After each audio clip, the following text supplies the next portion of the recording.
শ্রদ্ধেয় গুরুজনেরা এবং আমার প্রিয় ভাই বোনেরা, আমি আপনাদের স্বাগত জানাই ইসলামিক সম্ভাষণে।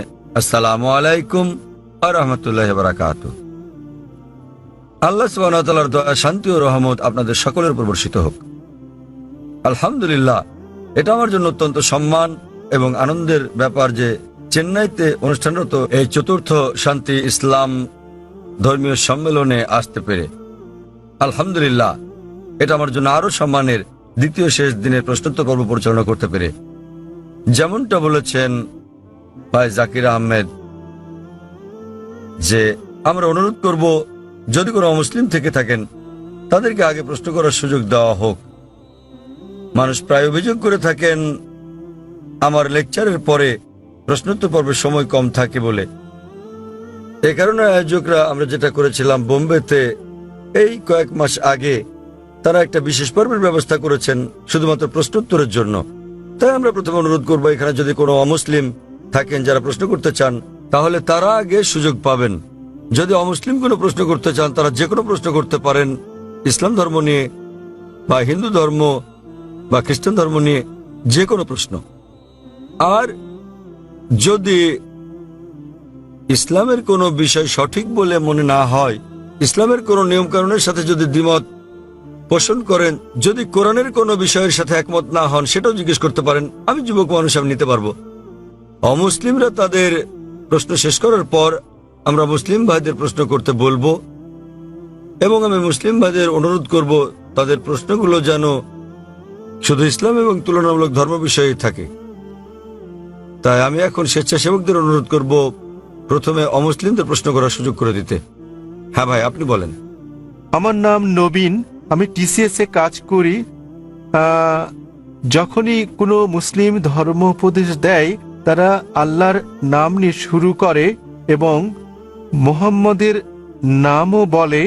তারা কেন যীশু খ্রিস্টের নাম বলে না, যিনি কিনা আল্লাহর একজন নবী ছিলেন? এবং আমার মনে হয় অনেকটা অজ্ঞতাবশতই মুসলিমরা যীশু খ্রিস্টকে নিয়ে কথা বলে, শুধু খ্রিস্ট ধর্ম নিয়ে কথা বলার সময়ই। তাহলে মুসলিমরা যখন কথা বলা শুরু করে তারা কেন আল্লাহ এবং মুহাম্মদের নামের পর যীশু খ্রিস্টের নামও বলে না, যেহেতু তিনি নিজেও আল্লাহর একজন নবী ছিলেন? ভাই, খুব ভালো প্রশ্ন করেছেন যে যখন মুসলিমরা আলোচনা শুরু করে ইত্যাদি, তারা প্রথমে আল্লাহ সুবহানাহু ওয়া তাআলার নাম স্মরণ করেন, এরপর আল্লাহর রাসূল মুহাম্মদ সাল্লাল্লাহু আলাইহি সাল্লামের নাম নেন। কেন তারা নাম নেন না যীশু খ্রিস্টের, তার উপর শান্তি বর্ষিত হোক? আপনি মনে করছেন এটা করলে ভালোই হবে, যেহেতু আপনি জানেন যে ইসলামে যীশু খ্রিস্ট, তার উপর শান্তি বর্ষিত হোক, তিনিও আল্লাহ তাআলার একজন রাসূল ছিলেন, তিনিও ইসলামের একজন বার্তাবাহক। আল্লাহ কোরআনে বলেছেন সূরা ফাতির অধ্যায় নম্বর 35 আয়াত নম্বর 24,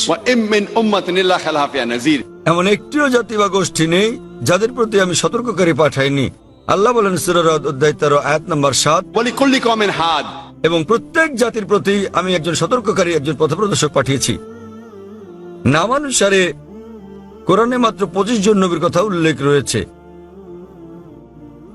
কিন্তু আমাদের প্রিয় নবী মুহাম্মদ সাল্লাল্লাহু আলাইহি ওয়াসাল্লাম বলেছেন, সহিহ হাদিসের উল্লেখ আছে, এটা মিশকাত আল মাসাবিতে, যে আমাদের প্রিয় নবী বলেছেন যে 1,24,000 পয়গম্বর পাঠিয়েছেন আল্লাহ সুবহানাহু ওয়া তাআলা এই পৃথিবীর বুকে, কিন্তু কোরআনে কেবল 25 জনের নামই পাওয়া যায়।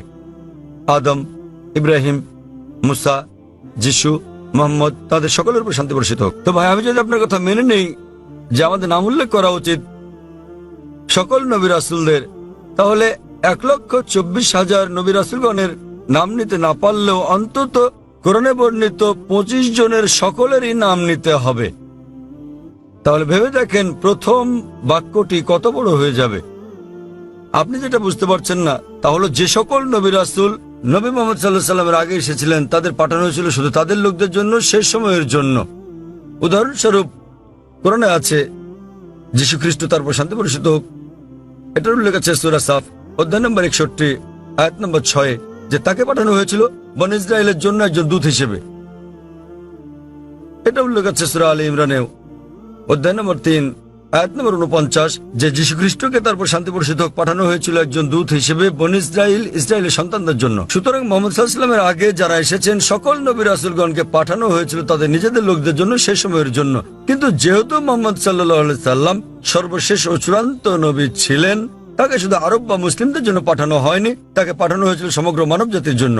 এবং আল্লাহ বলেন সূরা আম্বিয়া অধ্যায় নম্বর 21 আয়াত নম্বর 107, ওয়ামা আরসালনাকা ইল্লা রাহমাতাল লিল আলামিন, আমি তো তোমাকে রহমত হিসেবে প্রেরণ করেছি সমগ্র পৃথিবীর জন্য, সমগ্র সৃষ্টি জগতের জন্য, সমগ্র মানবতার জন্য। সুতরাং মোহাম্মদ সাল্লাল্লাহু আলাইহি সাল্লাম যেহেতু সর্বশেষ এবং চূড়ান্ত নবী ছিলেন, তিনি শুধু মুসলিম বা আরবদের জন্য প্রেরিত হননি, এসেছিলেন সমগ্র মানব জাতির জন্য। এবং তিনি যে বার্তা নিয়ে এসেছিলেন তা শুধু একটা নির্দিষ্ট সময়ের জন্যই নয়, যেমনটা তার পূর্বে যারা এসেছিলেন তাদের বার্তা ছিল একটা নির্দিষ্ট সময়ের জন্য। কিন্তু যেহেতু নবী মুহাম্মদ সাল্লাল্লাহু আলাইহি সাল্লাম ছিলেন সর্বশেষ ও চূড়ান্ত নবী, তার বার্তা সময়ের বন্ধনে বাধা নয়, এটাকে অনুসরণ করতে হবে শেষ দিন পর্যন্ত।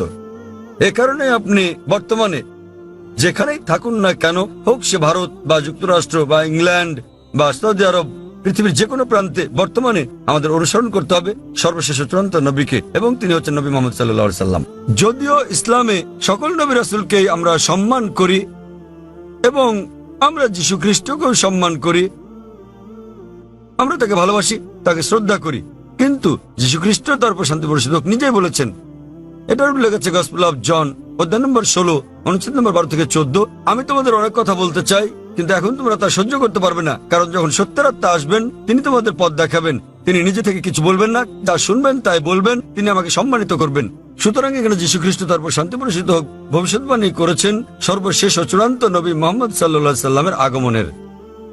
এই কারণে আমরা বিশ্বাস করি যে যীশু খ্রিস্ট তারপর শান্তি বর্ষিত হোক এই পৃথিবীতে আবার প্রত্যাবর্তন করবেন, এবং খ্রিস্টানরাও এটা বিশ্বাস করে। তিনি যখন আসবেন তিনি নিজেও আনুগত্য করবেন আল্লাহ সুবহানাহু ওয়া তাআলার, এবং সর্বশেষ ও চূড়ান্ত নবী মুহাম্মদ সাল্লাল্লাহু আলাইহি সাল্লামের শিক্ষা মেনে চলবেন। তাই এটাই হচ্ছে কারণ যে যখন কোনো মুসলমান কোনো বক্তব্য শুরু করতে যায় অথবা শাহাদাত দেয়, প্রথমেই সে এক এবং একমাত্র আল্লাহ সুবহানাহু ওয়া তাআলার নাম স্মরণ করে, শুধু তিনি একমাত্র উপাসনার যোগ্য, আর কেউ নয়। এবং আমরা সর্বশেষ ও চূড়ান্ত নবী অর্থাৎ মুহাম্মদ সাল্লাল্লাহু আলাইহি ওয়াসাল্লামের উপর বিশ্বাস স্থাপন করি, কারণ তিনি এমন এক পয়গম্বর যার শিক্ষা দীক্ষা আজ অনুসরণযোগ্য। পূর্ববর্তী সকল নবী রাসূলগণ ছিলেন সময়ের গণ্ডিভুক্ত একটা নির্দিষ্ট সময়ের জন্য এবং একটা নির্দিষ্ট গোত্রের লোকদের জন্য।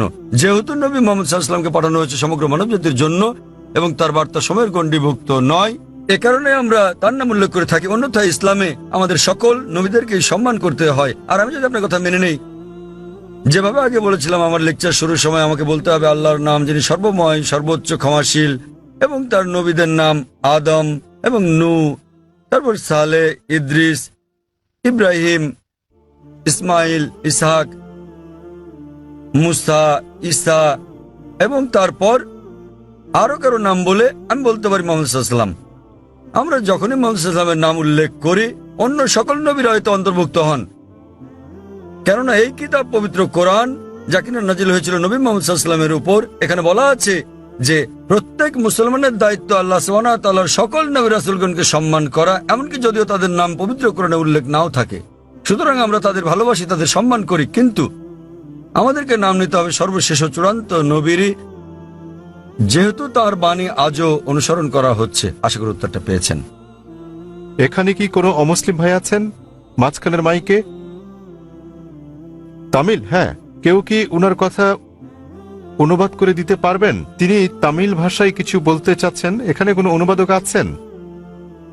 আমরা চাই উনার প্রশ্নটি যথাযথভাবে অনুবাদ করা হোক, তাকে তামিল ভাষাতেই প্রশ্নটি করতে দিন, অনুবাদক সেটাকে বাংলায় করবেন। எனது பெயர் அல்போன்ஸ். நான் கிறிஸ்தவ மதத்தை சார்ந்தவர். சென்னை பெரம்பூரிலிருந்து வருகிறேன். நான் இஸ்லாம் மதத்தினுடைய வீட்டிற்கு சென்று பீஸ் டிவி, தங்களது பீஸ் டிவியில் இஸ்லாம் மதத்தின் அனைத்து விஷயங்களையும் பார்ப்பேன். 7000 ரூபாய் கட்டினால் மட்டுமே பீஸ் டிவி சேனல் தெரியும் என்ற நிலைக்கு உள்ளது.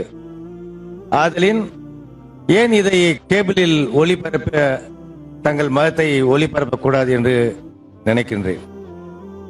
তার প্রশ্নটি হলো পিস টিভির সম্প্রচার বিষয়ে। তিনি জিজ্ঞাসা করেছেন কেন পিস টিভি কেবল টিভি বা অন্যান্য স্থানীয় কেবল চ্যানেলে সম্প্রচার হয় না। তিনি একজন খ্রিস্টান এবং তাকে একজন বন্ধুর বাসায় গিয়ে এই চ্যানেলটি দেখতে হয়। ভাই প্রশ্ন করেছেন যে তিনি একজন খ্রিস্টান এবং তিনি জানেন যে পিস টিভি স্যাটেলাইটের মাধ্যমে সম্প্রচার করা হয়, কেন কেবল অপারেটররা তাদের চ্যানেলে পিস টিভিকে রাখেন না? ভাই এটা কেবল অপারেটরদেরকে জিজ্ঞেস করতে হবে। আমরা যা করছি তাহলে আমরা খেয়াল রাখছি যে পিস টিভি চালু আছে এবং এটা পৃথিবীর যে কোনো প্রান্ত থেকে দেখা যায় কিনা। আলহামদুলিল্লাহ আমরা পিস টিভির 6টি আলাদা স্যাটেলাইট থেকে সম্প্রচার করছি এবং এটা পুরো পৃথিবী জুড়ে পৌঁছে যাচ্ছে। এশিয়া, মধ্যপ্রাচ্য, আফ্রিকা, অস্ট্রেলিয়া, ইউরোপ, উত্তর আমেরিকা, দক্ষিণ আফ্রিকা, সমগ্র বিশ্ব জুড়ে। আর ভারতের বিভিন্ন জায়গায় কেবল অপারেটররা পিস টিভিকে তাদের তালিকায় যোগ করেছেন, কেউ কেউ করছেন না। আপনি তাদেরকে জিজ্ঞেস করতে পারেন কেন তারা পিস টিভিকে তাদের তালিকায় যোগ করছেন না। আর দ্বিতীয়ত, কেউ যদি পিস টিভি দেখতে চান পৃথিবীর যে কোনো প্রান্ত থেকে, তিনি একটা ব্যক্তিগত ডিশ লাগিয়ে নিতে পারেন। বড় জোর ৬,০০০ রুপি খরচ হবে। $150 খরচে পৃথিবীর যে কোনো প্রান্ত থেকে ডিশ এবং ডিকোডার বসালে এটা ফ্রি টু এয়ার চ্যানেল, আপনি এটা দেখতে পারবেন। আপনাকে মাসে মাসে টাকা দিতে হবে না। এটা free to air channel, dish এবং ডিকোডারের খরচ পড়বে প্রায় ৬,০০০ রুপি। এটা আপনি বসাতে পারেন আপনার ছাদে বা বারান্দায় এবং ইনশাআল্লাহ আপনি সারা জীবন দেখতে পারবেন। আপনাকে কোনো টাকা দিতে হবে না এর জন্য। আর আমাদের দুটো চ্যানেল আছে, একটা পিস টিভি ইংলিশ, আরেকটা হলো পিস টিভি উর্দু। তাই একবার ডিশ বসালে ইনশাআল্লাহ আপনি দুটো চ্যানেলই দেখতে পারবেন। এবং আপনি যদি এটা আপনার বিল্ডিং এ বসান এবং 50টা বাড়িতে এই ডিশ লাইনটা ভাগ করে নেন, বাড়ি প্রতি হয়তো খরচ পড়বে মাত্র কয়েকশো রুপি। সুতরাং যে কেউ দেখতে চাইলে এইভাবে দেখতে পারেন। আর পিস টিভিকে ইন্টারনেটেও আমরা দিয়ে দিয়েছি। স্বাভাবিকভাবে ইন্টারনেটের গুণগত মান স্যাটেলাইটের তুলনায় অনেক নিম্নমানের হবে। আপনি ইন্টারনেটে www.peacetv.org এই সাইটে দেখতে পারবেন। এমনকি মোবাইলেও সম্প্রতি আমরা পিস টিভি মোবাইলেও চালু করেছি। আপনার কাছে যে হ্যান্ডসেটই থাকুক না কেন, নোকিয়া অথবা আইফোন, আমরা চেষ্টা করছি বিশ্বের 80% হ্যান্ডসেটের জন্য এটাকে সহজলভ্য করতে। তবে ফোনটা যত উঁচু মানের হবে, যদি আপনি তৃতীয় প্রজন্মের ফোন নিয়ে থাকেন এর মান অনেক উন্নত হবে। যদি ওয়াইফাই ব্যবহার করেন উন্নত মান পাবেন। সুতরাং হ্যান্ডসেটের উপর নির্ভর করে আপনি মোবাইলেও পিস টিভি দেখতে পারেন। এটা সম্পূর্ণ বিনামূল্যে। এর ওয়াপ ইন্টারনেটের জন্য www.peacetv.org, মোবাইলের জন্য এর ওয়াপ wap.peacetv.org। আশা করি উত্তরটা পেয়েছেন। হ্যাঁ বোন, আপনার প্রশ্নটি করুন। শুভ সন্ধ্যা, আমার নাম নিখিলা। আমি ডেন্টালের একজন ছাত্রী। ইসলাম সম্পর্কে আমার জ্ঞান আসলেই কম। আমি যতটুকু জানি আমার বন্ধুদের কাছ থেকে শুনেছি। আমার প্রশ্ন হচ্ছে, আমি একটি পোস্টারে দেখেছি যে বলা আছে সঙ্গীত এবং নৃত্য ইসলামে গ্রহণযোগ্য নয়। এটা কেন? মানে আমি বলতে চাইছি যে আপনি এটা এমনি এমনি বলতে পারেন না যে গান বাজনা বা নৃত্য করো না। যেমন আপনি যদি বলেন যে ভরতনাট্যম বা অন্য কোনো নৃত্যের ব্যাপারে যেখানে সঙ্গীত আছে, এমনকি এমনিতেও আমরা সঙ্গীতের মাধ্যমে ঈশ্বরের প্রশংসা বা নিজেদের আবেগ প্রকাশ করে থাকি, তাহলে গান বাজনা গ্রহণযোগ্য নয় কেন? বোন জিজ্ঞেস করলেন যে কেন ইসলাম ধর্মের সঙ্গীত এবং নৃত্য নিষিদ্ধ। প্রথমে আমি সঙ্গীত নিয়ে বলছি, এরপর নৃত্য। সঙ্গীতের ব্যাপারে বলা যাবে, আমাদের প্রিয় নবী মুহাম্মদ সাল্লাল্লাহু আলাইহি ওয়াসাল্লাম বলেছেন যে সঙ্গীতের বাদ্যযন্ত্র সাধারণ নিয়মে সবই নিষিদ্ধ, তবে তিনি যেটার অনুমতি দিয়েছিলেন সেটা দাফ, একপাশে খোলা ড্রাম যাকে বলা হয় ডাফ বা ডাফলি।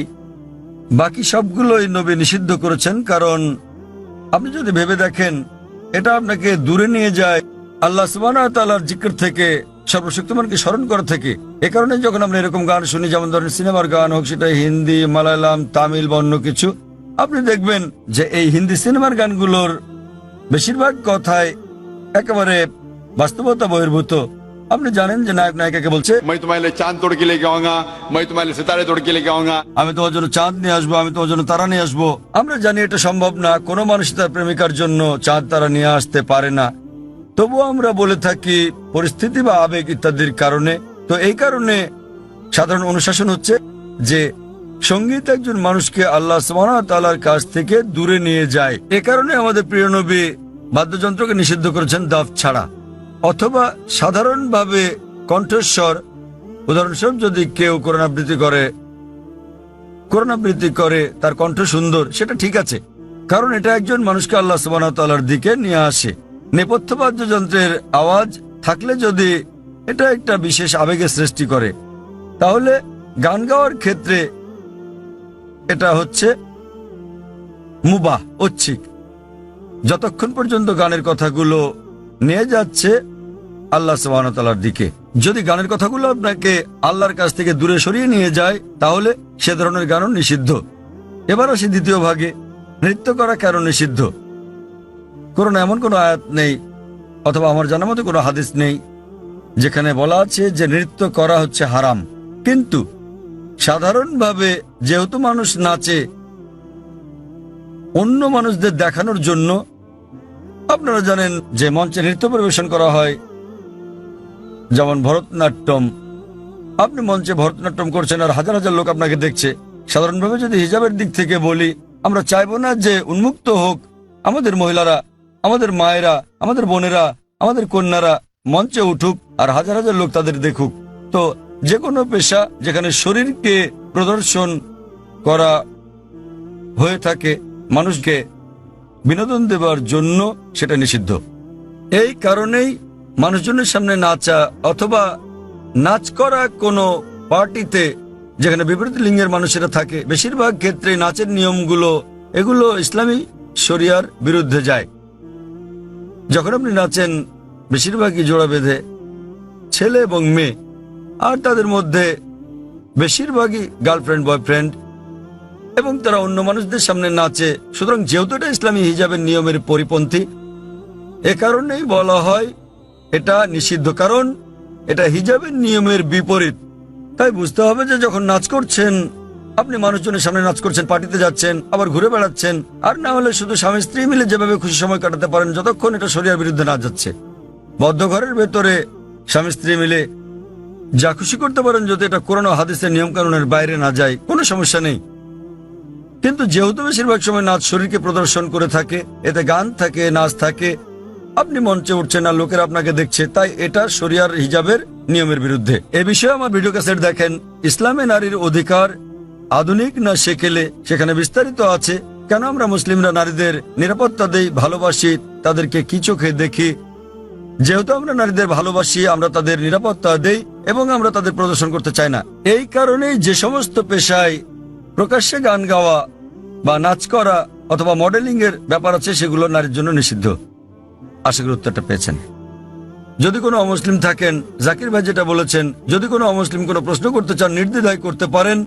আপনার যে কোনো প্রশ্ন ইসলাম নিয়ে অথবা অন্য কোনো ধর্ম নিয়ে, ইসলাম এবং তুলনামূলক ধর্ম নিয়ে যে কোনো প্রশ্ন, অথবা ইসলামের কোনো বিষয় যদি আপনার কাছে সঠিক মনে না হয়, এটাই সুযোগ, আপনি যে কোনো প্রশ্ন করতে পারেন।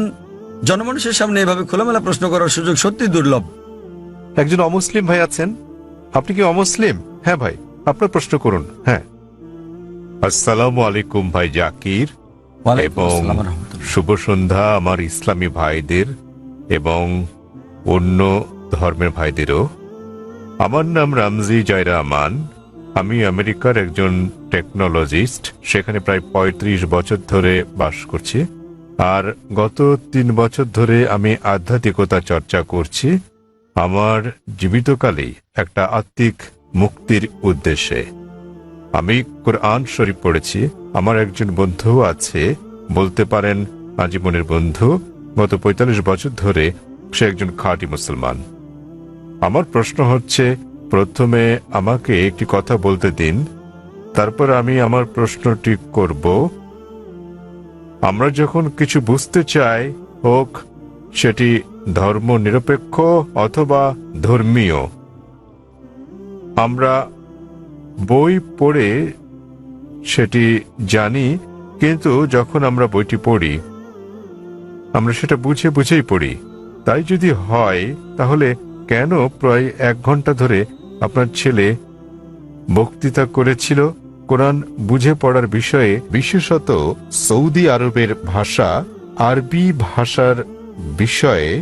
কেননা আমি যা অনুভব করি এবং চর্চা করি যে কোরআন ভাষার অনেক ঊর্ধ্বে, তো প্রত্যেক মুসলমানের আরবি ভাষা শিখতে হবে।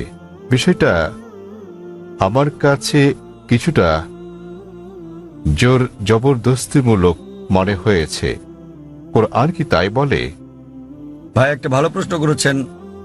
বললেন যে তিনি আধ্যাত্মিকতা শিখতে চান এবং তিনি কোরআন পড়েছেন, কিন্তু তিনি বুঝতে পারেননি যে কেন একটা বক্তৃতা যা ফারিক নায়েক করেছিল আমার ছেলে কোরআন বুঝে পড়ার জন্য আরবি ভাষা শেখার গুরুত্ব নিয়ে, আর এটা কেন আবশ্যিক।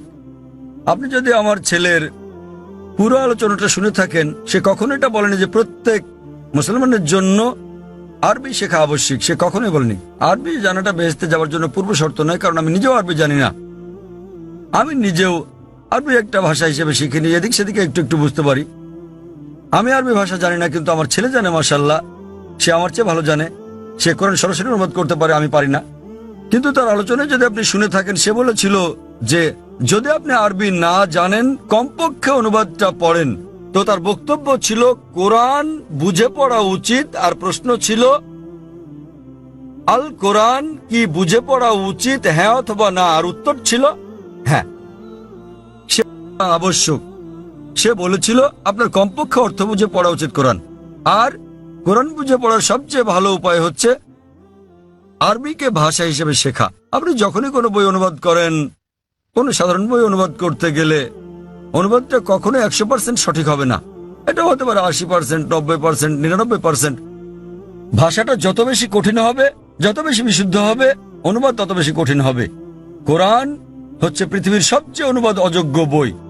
তাই কোরআনের অনুবাদ কখনোই কোরআনের অনুরূপ হবে না, কারণ আরবি ভাষাটা এতই শক্তিশালী, এতই বিশুদ্ধ। আর এছাড়া এটা সর্বশক্তিমান আল্লাহ সুবহানাহু ওয়া তাআলার বাণী। এই কারণেই সর্বোৎকৃষ্ট উপায় হচ্ছে আরবিকে ভাষা হিসেবে শেখা। দ্বিতীয়ত, আপনি যদি আরবি ভাষা না জানেন, তাহলে সে বলেছিল যে ভাষাটা ভালো জানেন সেই ভাষায় অনুবাদটা পড়েন। আপনি ইংরেজি জানলে ইংরেজিতে পড়ুন, তামিল জানলে তামিলে পড়ুন, হিন্দি জানলে হিন্দিতে, বাংলায় জানলে বাংলায় কোরআনের অনুবাদ পড়ুন। সে যা বলেছিল তার মূল বক্তব্য ছিল কোরআন পড়ুন অর্থ সহকারে। এখন এই প্রশ্নটা একজন সাধারণ মানুষের পক্ষে খুবই স্বাভাবিক। আপনার প্রশ্ন ছিল কেন একজন মানুষ বলবে যে বইটি অর্থ বুঝে পড়ো? অর্থ তো বোঝাই গেছে। যখনই কোনো বই পড়া হয় সেটি তো অর্থ বুঝেই পড়া উচিত। কিন্তু আপনি বুঝতে পারেননি যে মুসলিম সম্প্রদায়ের মধ্যে দুঃখজনকভাবে, যেমনটা আমার ছেলে বলেছে, যে শতকরা 80%-এরও বেশি মুসলমান আরব নন এবং তারা আরবি ভাষা জানেন না। এখানে নবীর একটা হাদিস আছে, তিনি বলেছেন যদি তোমরা কোরআন তিলাওয়াত করো তো সব পাবে। সেই কারণে বেশিরভাগ মুসলিম যখন কোরআন পড়ে তারা আরবিতেই পড়ে, কিন্তু তার অর্থটা বোঝে না। তাই এটা পৃথিবীর সবচেয়ে বেশিবার পড়া বই, কিন্তু একই সাথে অর্থ না বুঝে সবচেয়ে বেশিবার পড়া বই ওটি। তো আমার ছেলে বলেছিল আরবি অংশটা পড়ার পরে যা বেশিরভাগ অমুসলিমই বোঝেন না, অন্তত সেই অংশের অনুবাদটা পড়েন সেই ভাষায়, যে ভাষাটা আপনি ভালো বোঝেন। সে জোর দিচ্ছিল যে কোরআন নির্দেশনামূলক গ্রন্থ, এটি সর্বশক্তিমান আল্লাহর গ্রন্থ। সে সকল মুসলমানকে অনুরোধ করেছে যে আরবিটা পড়ার পাশাপাশি অনুবাদটাও পড়েন, যার স্থান দ্বিতীয়। কিন্তু সবচেয়ে ভালো আরবিকে একটি ভাষা হিসেবে শেখা। কেননা আপনি যদি আরবি জানেন এবং শুদ্ধ ভাষা জানেন, যা আমরা আমাদের স্কুলে শেখাই, ইসলামিক ইন্টারন্যাশনাল স্কুল বোম্বে এবং ইসলামিক ইন্টারন্যাশনাল স্কুল চেন্নাইতে, তাহলে সংযোগ সূত্র পেয়ে যাবেন এবং কোরআনের অর্থ বোঝাটা আরো ভালোভাবে হবে। আশা করি উত্তরটা পেয়েছেন। ধন্যবাদ।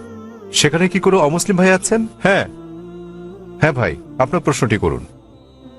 শুভ সন্ধ্যা ডাক্তার সাহেব, আমি রাজা, একজন নির্বাহী অফিসার, চেন্নাই থেকে এসেছি। প্রশ্ন করার আগে আমি একটি উদাহরণ দেব, তারপর আমি আমার প্রশ্নটি করব। বিজ্ঞানীরা অনেক ধরনের জিনিস আবিষ্কার করেছেন মানব জাতির জন্য। উদাহরণস্বরূপ বলা যায় আলেকজান্ডার গ্রাহাম বেল টেলিফোন আবিষ্কার করেছেন, কিন্তু আলেকজান্ডার গ্রাহাম বেলের সময় ফোন ছিল অন্যরকম। কিন্তু এখন আমাদের এই আধুনিক 24 শতকে আমরা ব্যবহার করছি মোবাইল, ইমেইল পাঠাচ্ছি, ইন্টারনেট, ফ্রিল্যান্স, ছবি, সারা বিশ্ব জুড়েই।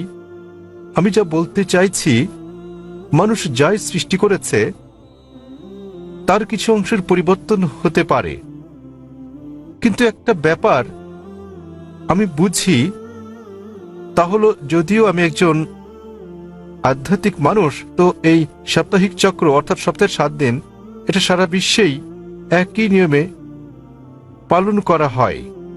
হোক এটা ভারতে, আফগানিস্তানে, অথবা হতে পারে জার্মানি, ইউরোপ, মধ্যপ্রাচ্য, আফ্রিকা, যেখানেই হোক না কেন, প্রায় 600 কোটি মানুষ এই সাপ্তাহিক চক্রকে অনুসরণ করে, অর্থাৎ 7 দিন, রবিবার থেকে শনিবার। আমার মনে হয় ডাক্তার সাহেব, এই 7 দিনের সাপ্তাহিক চক্র কোনো মানুষের দ্বারা তৈরি হয়নি। আমি বুঝতে পেরেছি এই সাপ্তাহিক চক্র তৈরি হয়েছে সর্বশক্তিমান সৃষ্টিকর্তার হাতেই। আমি প্রশ্ন করতে চাই যে এই 7 দিনের চক্রের কথা কি কোনো ধর্মগ্রন্থে লেখা আছে? আর সাথে আরেকটি প্রশ্ন, সেটি হলো যে আল কোরআনে কি সৃষ্টির কোনো নিয়মের উল্লেখ আছে কিনা? এইটুকুই। ভাই একটা প্রশ্ন করলেন যে মানুষ যখন কোনো কিছু আবিষ্কার করে, উদাহরণ হিসেবে আলেকজান্ডার গ্রাহাম বেলের টেলিফোন আবিষ্কারের কথা বলেছেন, কিন্তু সময়ের সাথে সাথে এটা বদলাতে থাকে, আর এখন আমরা মোবাইল ফোন ব্যবহার করছি যে অনেকটা ভিন্ন। এগুলো মানুষের সৃষ্টি, কিন্তু এই সাপ্তাহিক চক্র সারা পৃথিবীতে অনুসরণ করা হয়। এটা সর্বশক্তিমান আল্লাহর সৃষ্টি, সর্বশক্তিমান আল্লাহর সৃষ্টি, সেজন্য এটা সমগ্র পৃথিবীতে অনুসরণ করা হয়। তিনি জানতে চান যে এই পৃথিবীর এই আবিষ্কারের কথা কোরআনে অথবা আগের ধর্মগ্রন্থগুলোতে উল্লেখ আছে কি না। ভাই আপনাকে একটা কথা বলি, আমি আপনার সঙ্গে একমত। মানুষ যখন কোনো কিছু আবিষ্কার করে সেটার বিবর্তন হতে থাকে, উন্নতি হতে থাকে, শুধুমাত্র আল্লাহরটা ছাড়া। আল্লাহ হলেন নিখুঁত, তিনি কিছু সৃষ্টি করলে সেটা নিখুঁতভাবে সৃষ্টি করেন, অথবা তিনি ধাপে ধাপে এটাকে উন্মোচন করতে পারেন, কারণ সৃষ্টির জন্য তিনি যেটা সৃষ্টি করেছেন মানুষের জন্য তারা বুঝতে নাও পারে। উদাহরণস্বরূপ তিনি অনেক নবী পাঠিয়েছেন। প্রথম নবী ছিলেন আদম আলাইহিসসালাম, এবং তারপর অনেক নবী পাঠিয়েছেন 1,24,000। সর্বশেষ নবী মুহাম্মদ সাল্লাল্লাহু আলাইহি সাল্লাম, তিনি অনেক বাণী পাঠিয়েছেন, অনেক গ্রন্থ। কিছু কিছু গ্রন্থের কথা কোরআনে উল্লেখ আছে, তাওরাত, জবুর, ইনজিল, এবং সর্বশ্রেষ্ঠ কোরআন। এমন না যে সর্বশক্তিমান আল্লাহ কোরআনের সম্পর্কে জানতেন না। ওই সময় মানুষ সেই বার্তাটা গ্রহণ করার উপযুক্ত ছিল না, তাই মানুষের অনুধাবন ক্ষমতার উপর ভিত্তি করে তিনি একের পর এক গ্রন্থ পাঠিয়েছেন। যখন তিনি দেখলেন যে মানুষ এবার মর্ম বুঝতে পারবে, তখন তিনি সর্বশেষ চূড়ান্ত গ্রন্থ আর সর্বশেষ চূড়ান্ত নবী মুহাম্মদ সাল্লাল্লাহু আলাইহি সাল্লামকে পাঠালেন। এবার আপনার প্রশ্নে আসি, সাপ্তাহিক চক্রের ব্যাপারে। 7 দিন সমগ্র পৃথিবীতে অনুসরণ করা হয়। আপনি বলেছেন রবিবার থেকে শনিবার। এই 7 দিনের চক্র সারা পৃথিবীতেই আছে, কিন্তু এটা সব জায়গায় এক নয়। আপনি যদি যান কোন মুসলিম দেশে, রবিবার ছুটির দিন নয়, শুক্রবার ছুটির দিন, তাই এটা রবিবার থেকে শনিবার নয়, এটা শুক্রবার থেকে বৃহস্পতিবার, কিন্তু এটা 7 দিনই। তো এই 7 দিনের চক্রটা একই আছে, দিনগুলো ভিন্ন হতে পারে, যেমন এইসব ছুটির দিন ইত্যাদি। আর একইভাবে আপনি যদি বাইবেল পড়েন, বাইবেলের 7 দিনের কথা বলে থাকে সৃষ্টিকালের ব্যাপারে।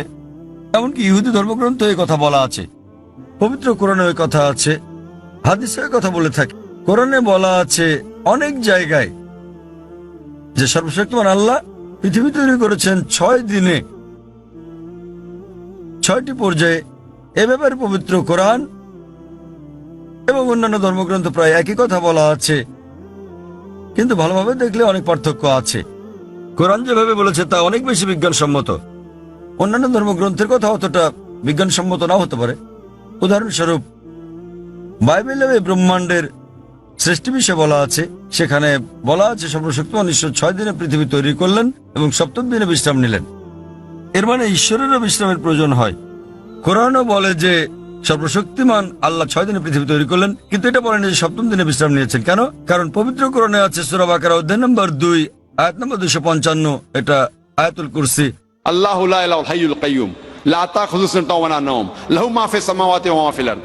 যে তিনি চিরকালীন, তিনি সর্বশক্তিমান, তিনি একক, কোন তন্দ্রা তাকে স্পর্শ করে না, তার বিশ্রামের দরকার নেই। সর্বশক্তিমান আল্লাহর কোনো ঘুমের প্রয়োজন নেই, তার বিশ্রামেরও প্রয়োজন নেই। তাহলে তার বিশ্রামের প্রশ্নটা আসে কি করে? তাই অনেক কিছুতেই মিল পাওয়া যাবে, কিন্তু সব নয়। কেউ যদি বলে যে ঈশ্বরের বিশ্রাম প্রয়োজন, যেমন আমি বা আপনি আমাদের মানুষের বিশ্রাম প্রয়োজন, সর্বশক্তিমানের কোনো বিশ্রাম প্রয়োজন নেই, তো এখানে পার্থক্যটা। বাইবেলে যা বলা আছে তা হলো 24 ঘন্টা করে 6টি পর্যায়। 24 ঘন্টার 6টি সময়। আমরা বিজ্ঞানীরা বলে থাকি যে 24 ঘন্টার 6টি দিনে এই পৃথিবী তৈরি করা সম্ভব নয়। তো বিজ্ঞানীরা বাইবেলের ওল্ড টেস্টামেন্টের এই বর্ণনার সাথে দ্বিমত পোষণ করেন। আর কোরআনের কথায় আসি, কোরআন কখনোই বলেনি যে সর্বশক্তিমান আল্লাহ 24 ঘন্টার 6 দিনে এটা তৈরি করেছেন।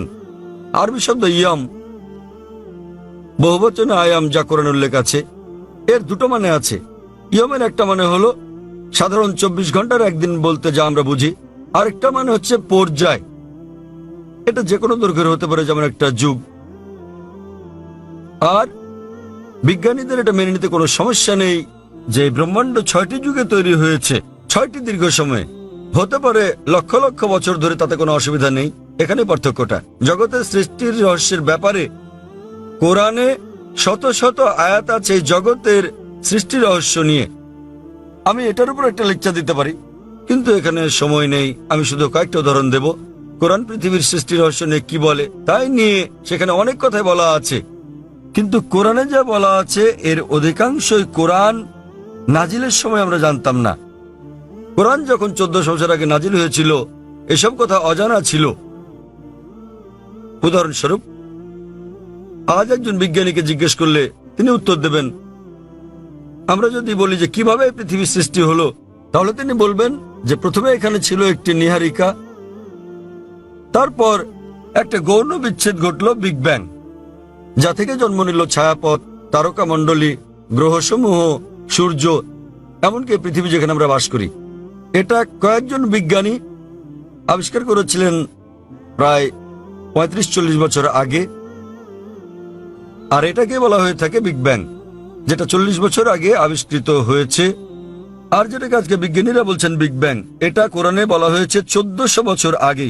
সূরা আম্বিয়া অধ্যায় নম্বর 21 আয়াত নম্বর 30 বলা হয়েছে যে अवलम यरल्लज़ीना कफरू অবিশ্বাসীরা কি দেখে না अन्ना समावाति वल अर्दा कानत रत्कन फतकनाहुमा যে আকাশমণ্ডলীয় পৃথিবী একত্রিত ছিল, অতঃপর আমি পৃথক করে দিলাম। এখানে কোরআন এই ব্রহ্মাণ্ডের সৃষ্টি বিষয়ে সংক্ষেপে বলে দিচ্ছে যে আকাশমণ্ডলীয় পৃথিবী একত্রিত যুক্ত ছিল, এরপর আমি তাদের পৃথক করে দিলাম। আজকের বিজ্ঞানীরা সৃষ্টির রহস্য নিয়ে যা বলছেন তার নাম দিয়েছেন বিগ ব্যাং। এটা কোরআনে 1400 বছর আগে বলা হয়েছে। আমরা আগে মনে করতাম যে এই যে আমরা পৃথিবীতে আছি এটা সমতল। মাত্র কয়েকশো বছর আগে আমরা জানতে পারলাম, যখন স্যার ফ্রান্সিস ড্রেক 1557 সালে পৃথিবীটা নৌপথে ভ্রমণ করলেন, তিনি প্রমাণ করলেন যে পৃথিবী বর্তুলাকার। কোরআন এটা বলেছে 1400 বছর আগে। সূরা নাজিয়াত অধ্যায় নম্বর 79 আয়াত নম্বর 30। वल अर्द बाद ज़ालिका दहाहा এবং তারপর আমি পৃথিবীকে তৈরি করলাম ডিম্বাকৃতি। আরবি শব্দ দাহা, এর একটা মানে হলো প্রসারিত হওয়া, যেভাবে পৃথিবী প্রসারিত হয়েছে। আরেকটা মানে আরবি দুইয়া শব্দ থেকে এসেছে, যার মানে হচ্ছে ডিম। এটা কোনো সাধারণ ডিম নয়, এটা বিশেষভাবে বোঝায় উট পাখির ডিমকে। এবং আমরা জানি পৃথিবী একটা বলের মতো সম্পূর্ণ গোলাকার নয়, এটা দুই প্রান্তে একটু চ্যাপ্টা। এবং আমরা যদি একটা উট পাখির ডিমের আকৃতি চিন্তা করি, সেটাও আসলে বর্তুলাকৃতির। একবার চিন্তা করেন, কোরআন পৃথিবীর বর্তুলাকৃতির কথা বলেছে 1400 বছর আগেই। আগে আমরা মনে করতাম চাঁদের আলো তার নিজস্ব আলো। সম্প্রতি বিজ্ঞান থেকে জানতে পেরেছি 100 বছর বা 200 বছর আগে যে চাঁদের আলো তার নিজের আলো নয়, বরং সেটা প্রতিফলিত আলো। কোরআন এটা বলেছে 1400 বছর আগেই। সূরা ফুরকান অধ্যায় নম্বর 25 আয়াত নম্বর 61 যে সর্বশক্তিমান আল্লাহ আকাশে তৈরি করেছেন নক্ষত্রপুঞ্জ, আর সেখানে জেলে দিয়েছেন একটি প্রদীপ, সূর্য, যা তার নিজের আলোয় জ্বলে, আর চাঁদ জলে প্রতিফলিত বা ধার করা আলোয়। চাঁদের আলোর আরবি শব্দ হচ্ছে মুনির বা নূর, যার মানে হচ্ছে ধার করা বা প্রতিফলিত আলো। কিন্তু সূর্যের আলোর জন্য ব্যবহৃত হচ্ছে ওয়াহাজ, সিরাজ, দিয়া, অর্থাৎ মশাল, গনগনে প্রদীপ, প্রজ্বলিত আলো, যা সূর্যের আলোকেই তার নিজস্ব আলো হিসেবে বোঝাচ্ছে। এখানে অনেক আয়াত আছে কোরআনে যা সৃষ্টি জগৎ বিষয়ে, জ্যোতির্বিদ্যা বিষয়ে বলে। আমি যখন ছিলাম স্কুলে, আমি পড়েছিলাম যে সূর্য যদিও ঘোরে, এটা তার নিজের অক্ষে আবর্তন করে না, এটা নিশ্চল। কোরআনের সূরা আম্বিয়াতে বলে অধ্যায় নম্বর 21 আয়াত নম্বর 33, हुवल्लज़ी खलक़ल लैल वन नहारा আল্লাহ সৃষ্টি করেছেন দিন ও রাত। والشمس والقمر সূর্য এবং চন্দ্র كل في فلك يسبحون প্রত্যেকে তার নিজ কক্ষপথে বিচরণ করছে। কোরআন বলছে সূর্য এবং চন্দ্র আবর্তন করা ছাড়াও তাদের নিজস্ব অক্ষের উপর ঘুরছে। আর আজ বিজ্ঞানের এত উন্নতির পরে আমরা জানি যে আমরা একটা টেবিলের উপর যদি সূর্যের ছায়া দেখি তাহলে আমরা দেখতে পাবো যে সূর্যের গায়ে কালো দাগ রয়েছে এবং এই কালো দাগগুলো প্রায় 25 দিনে একবার সম্পূর্ণ আবর্তন করে, যা দিয়ে বোঝায় সূর্য প্রায় 25 দিনে একবার আবর্তন করে। আর এভাবেই কোরআন বলে আকাশের কথা যে এটা একটা ছাদের মতো। সূরা আম্বিয়া অধ্যায় নম্বর 21 আয়াত নম্বর 32। কোরআন পদার্থের প্রথম অবস্থার কথা বলে প্লাজমা। কোরআন বলে সূরা জারিয়াতে অধ্যায় নম্বর 51 আয়াত নম্বর 47 যে আমি এই বিশাল আকাশকে নির্মাণ করেছি, এই ক্রমবর্ধনশীল বিশ্ব যা আমরা সম্প্রতি জেনেছি। এভাবেই কোরআনের অনেক জায়গায় সৃষ্টি রহস্যের কথা বলা হয়েছে। কিন্তু লক্ষ্য করার মতো বিষয় হলো অন্যান্য ধর্মগ্রন্থের মতো অন্যান্য ধর্মগ্রন্থ যেমন বেদ, বাইবেল, সেগুলোও বলে থাকে সৃষ্টি রহস্যের বিষয়ে। সৃষ্টির বিষয়ে তাদের অনেক বক্তব্যই বিজ্ঞানের সাথে মিলে যায়, কিন্তু অনেক বক্তব্যই আবার বৈজ্ঞানিক প্রমাণের বিপরীতে অবস্থান করে। কিন্তু কোরআনের ব্যাপারে বলা যায় কোরআনে 6000-এরও বেশি আয়াত আছে, যার মধ্যে 1000-এর বেশি বিজ্ঞান নিয়ে কথা বলে। এবং পবিত্র কোরআনে এমন একটা আয়াত নেই যা প্রতিষ্ঠিত বিজ্ঞানের বিরুদ্ধে যায়। কোরআনের সাথে অন্যান্য ধর্মগ্রন্থের পার্থক্য হচ্ছে কোরআনের কোনো আয়াতই বিজ্ঞানের প্রমাণিত সূত্রের বিপক্ষে যায় না। এটা কোনো তত্ত্বের বিপক্ষে যেতে পারে, কারণ তত্ত্ব বদলে যায়, কিন্তু একটি আয়াত প্রতিষ্ঠিত বিজ্ঞানের বিপক্ষে যায় না। এই কারণেই কোরআন একটি অনন্য গ্রন্থ। আর বলা যায় এটি সর্বশক্তিমান আল্লাহর একমাত্র আসমানি কিতাব, একমাত্র ধর্মগ্রন্থ যা তার প্রকৃত রূপে এখন পর্যন্ত অবিকৃত আছে। এই কারণেই আপনি যদি সমস্ত ধর্মগ্রন্থগুলোকে বিজ্ঞান দিয়ে পরীক্ষা করেন, সবগুলোই ফেল করবে কোরআন ছাড়া। আর কোরআন হলো এই পৃথিবীর বুকে একমাত্র ধর্মগ্রন্থ যা বিজ্ঞানের পরীক্ষায় পাশ করবে। আশা করি উত্তরটা পেয়েছেন। হ্যাঁ, আমাদের বোনদের কাছ থেকে কোনো প্রশ্ন আছে কি? কোনো অমুসলিম বোন আছেন? জি আছে। হ্যাঁ বোন, আপনি আপনার প্রশ্নটি করুন। আবারও শুভ সন্ধ্যা। আমি ব্রাহ্মণ্যবাদের একজন অনুসারী, কিন্তু আমি ইসলামের অনেক কিছু